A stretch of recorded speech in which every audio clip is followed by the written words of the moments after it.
All right. So we did talk about the suffering can be reduced through acceptance. Acceptance was our last week's topic. Can you all hear me better?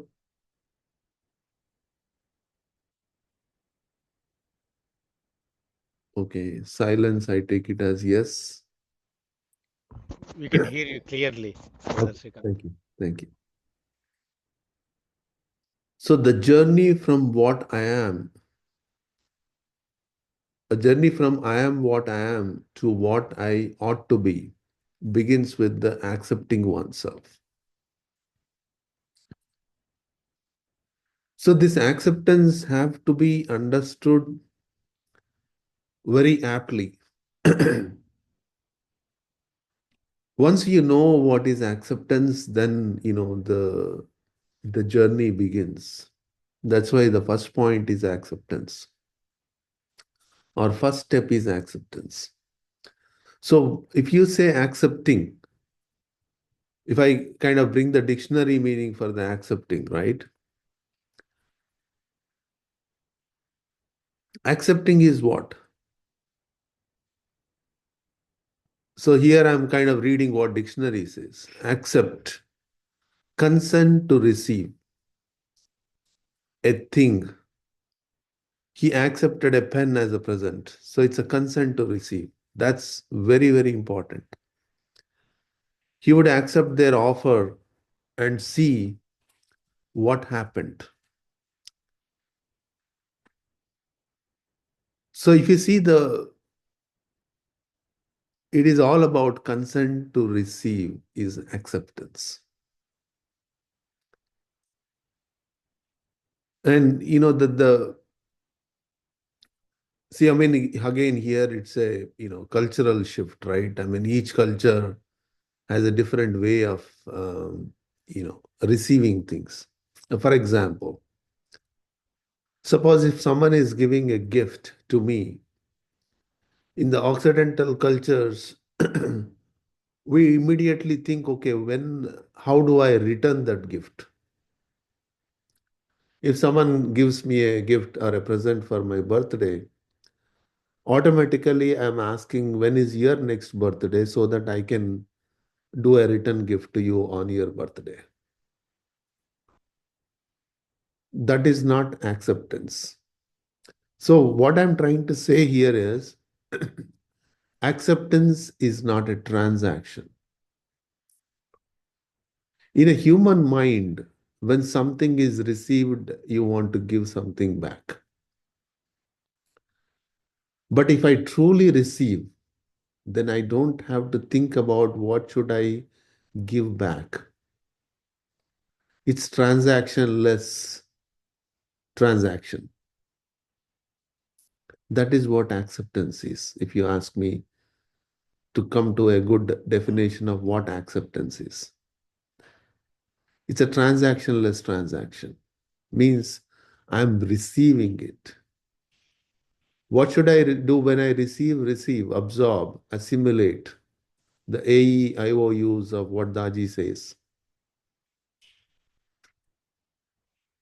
Enhance, cherish, make it expand. That is what the true acceptance is.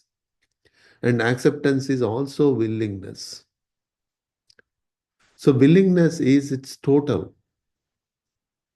Willingness is a binary state. Either I am willing or I am not willing. You cannot be in both states.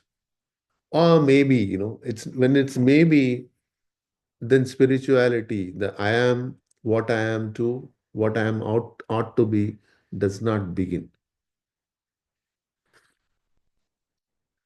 I'm giving a pause here so that we can understand this term. It's very, very important.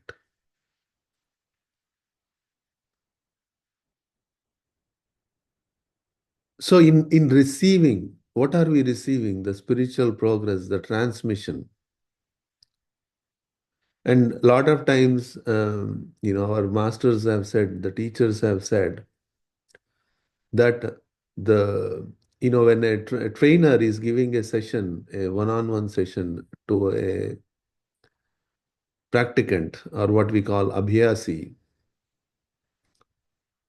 the sessions will work very effectively when the sessions are given in absentia. Means the receiver does not even know that they are getting a sitting.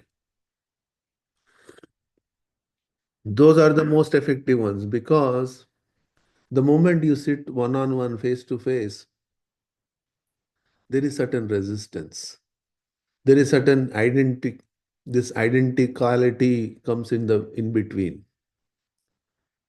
Then suddenly you become a receiver. I have given this example so many times. You watch people, I mean, depending on what faith you belong to. Suppose if I go to church, see the people, the demeanor of the people when they're walking into the church. Their bodies are shrunk a little bit when they're walking in. Even in the temple, their bodies are shrunk a little bit. Why? Because they're going in there with an idea that they're receiving some grace. The moment even the idea of receiving is there, we shrink. Suppose you are giving, how do you give? We expand, we give. There is a certain expansion in the body when you are giving. When you are receiving, you are shrinking your body. See, when the result of shrinking is nothing but the consciousness is shrinking the moment we get into this idea of receiving. Because we assume that if I receive something, then I have to give back something. The idea of transaction makes us shrink. The idea of not receiving makes us shrink. Our consciousness shrinks if we cannot receive totally. So, you can imagine the results of such receiving. So, this acceptance is like open your body, open your heart to receive because there is nothing you have to give back. That's how we should receive God's grace. We always wonder, God's grace is always there. It is not denied for anyone. Even the Christ said, do you think I'm only here for the virtuous people? I'm for sinners also. Why? Because in God there is no judgment, right? In God there is no prejudice. In God there is no ego. In God there is no identity. So he is an eternal giver. When an eternal giver is there, what can I possibly give back to this eternal giver? There's nothing I can give back to this eternal giver. Then open your heart and accept it. Receive it. That's how our spiritual journey begins. I'll pause here for any observations, comments, or questions.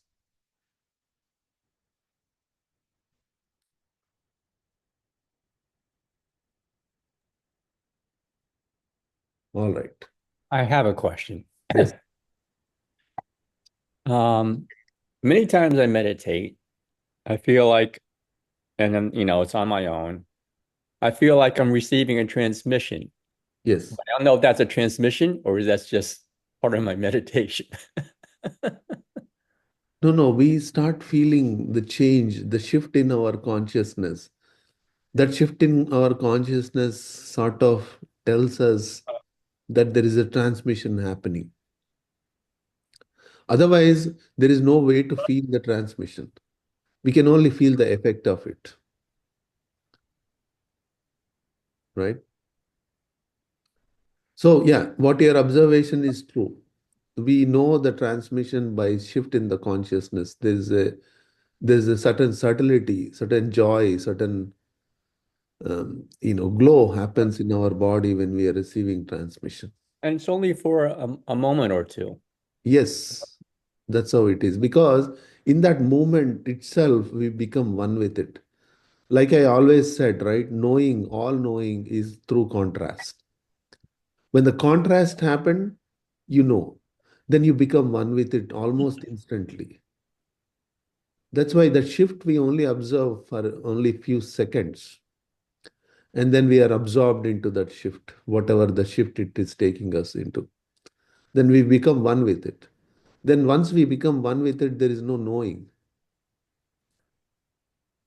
But when we come out of it, then we know, yeah, I felt the lightness in my entire system, mind and body.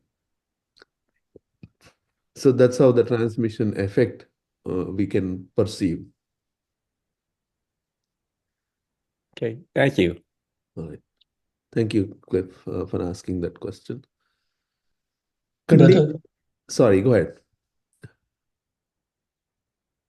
Okay. Conditions experienced at the first chakra. brother, sorry. Yeah. Go ahead, Sorry. Raju. Yeah. Yeah, can you just move your cursor? So it said acceptance liberates you. So that's one thing. Okay. So when I was looking at that, it begins with accepting oneself.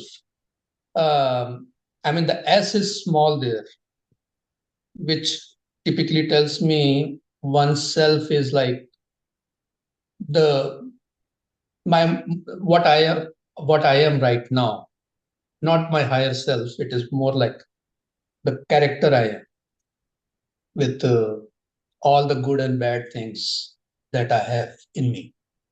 So that would also mean to me is first knowing myself before even accepting it.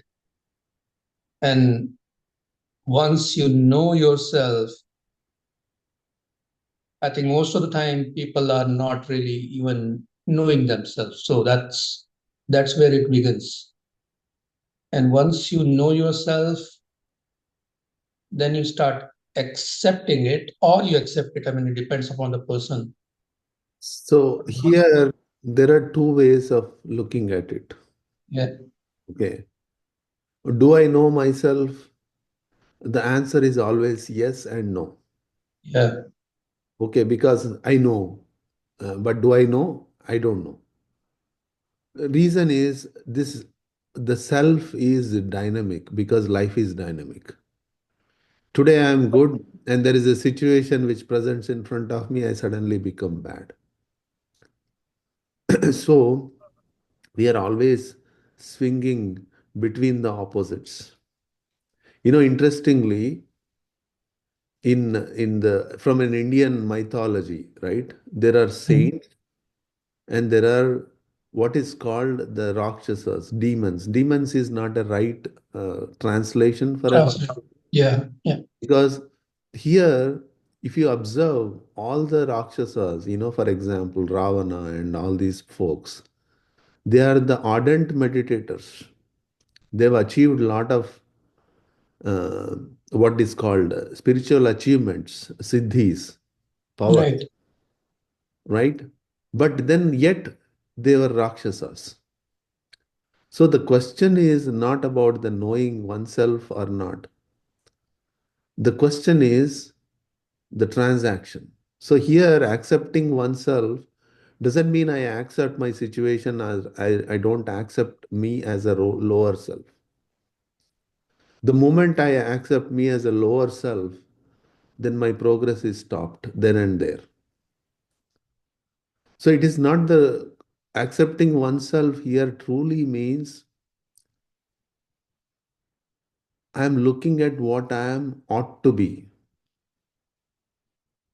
Then only journey begins. If I say what I am, the journey doesn't begin. Even God from the burning bush said, I am what I am. So, Yes. so we need to understand what I ought to be. That is acceptance. If I am what I am, to what I am what I ought to be is acceptance. That is what accepting oneself means. That is my true potential. I'm recognizing my true potential. I'm ready to receive that true potential. That is what accepting oneself means. Okay. So it is very, very important to understand. That's why reason I'm stuck on this word acceptance is to bring that idea to everyone that it is not about accepting my current state. Accepting here, that's why I kind of correlated acceptance with willingness, because now I am willing to become what I ought to be. If I am what I am, then there is no acceptance. Okay. Then it's you're stuck with what you are forever, eternally. That means the moment I say I am what I am subjecting myself to an eternal hell.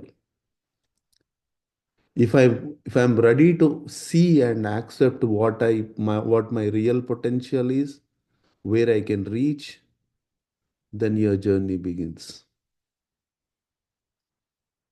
All right. So I think it's almost 8:20. We'll end it here.